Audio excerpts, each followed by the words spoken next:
Semaine dernière, c'était bien la merde. Regarde, moins 374 $ sur ma répartition. Je devenais fou. Je tentais même des trucs comme ça. J'ai mis un ratio x50 sur Other Future. Ça n'a pas marché. C'est-à-dire les trades n'étaient pas pris parce qu'il n'y avait pas assez de marge. C'est un peu technique, mais disons que ça fonctionnait pas. Et évidemment, dans ces moments-là, quand tu perds de l'argent, tu dis « Ah vas-y, je retire tout, j'arrête de perdre, ça m'a cassé les couilles. » Eh bien non, il faut garder le courage. En fait, il faut rester calme. Parce qu'il suffisait d'attendre une semaine et regarde ce que je viens de faire. Attends, je sors la calculatrice.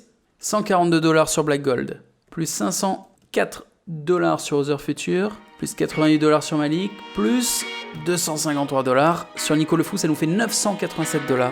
Ça fait 3 fois plus que ce que j'ai perdu la semaine dernière. Donc tu vois, il suffisait d'attendre.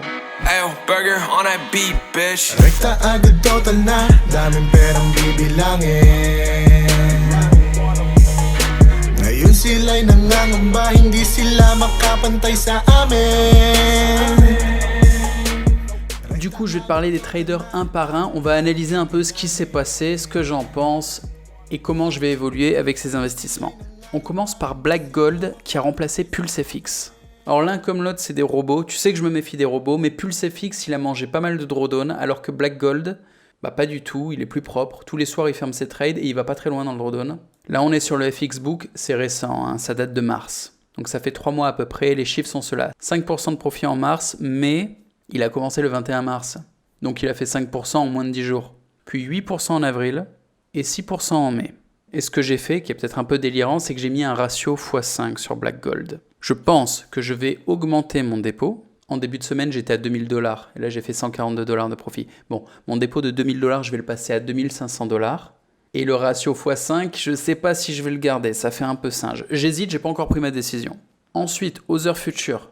Clairement, c'est notre champion. Tu vas me dire, il a fait que plus 3% comparé à d'autres. Wow. Déjà, plus 3%, c'est énorme. Et c'est parce que j'ai mis un ratio x3. Mais ce qui compte, c'est le dépôt. J'ai mis 15 000 $ de dépôt dessus. Ça veut dire que je lui fais confiance. Je te montre sa page sur RoboForex, tu vas comprendre pourquoi je lui fais confiance. Ça fait 4 mois que la strat, elle est lancée, ce qui est pas hyper long, mais en 4 mois, parcours parfait. Le mec, il fait que gagner. Je crois une fois, si tu zoomes, là, il a un peu perdu. Genre un chouïa. Mais c'est pas grave, il a quand même fini sa semaine en positif.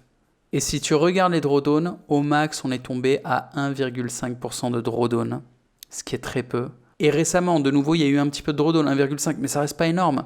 Et ce jour-là, pour rappel, où il y avait eu un drawdown un petit peu plus important, c'était le 24 mai.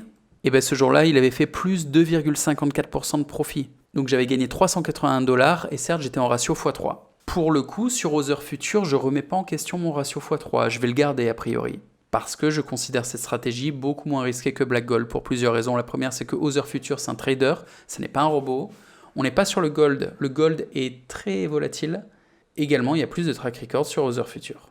Ensuite, Malik, petite perf sympathique, plus 1,76% dans la semaine. Donc je suis passé de 5 000 $ à 5 088 $. Mais là, on est sur le graphique des drawdowns de Malik sur ces 2 dernières semaines. Et là, tu vois, il est sur un drawdown assez conséquent, à peu près moins 5%. Alors qu'on est le week-end. Ça veut dire qu'il a laissé des positions ouvertes pendant le week-end. Il n'a pas eu le choix, hein. Il a ouvert des positions et c'est pas parti dans le sens où il voulait. Et du coup, en attendant, il est en train de hedger en attendant de prendre une décision. Et il peut s'en sortir, c'est-à-dire qu'il y a 2 semaines déjà, il avait eu un drawdown un peu sale, mais il avait tenu la pression psychologique, il avait géré son drawdown et il était sorti en positif. Espérons qu'il fasse pareil cette fois-ci, mais franchement, c'est pas sûr, c'est difficile. Et ensuite, notre petit chouchou, Nico Le Fou, celui qui nous fait vivre des grosses émotions, cette semaine plus 5%, ça fait plaisir et c'est nécessaire, parce que la semaine dernière, souviens-toi, il a mangé 3 jours de crash d'affilée. Donc derrière, ça fait du taf pour tout rattraper. Surtout que certains des crashs étaient violents. Le premier, notamment, il avait fait moins 8%, je crois. Alors, historiquement, il s'était pris des crashs pires que ça encore. Et il s'est toujours relevé.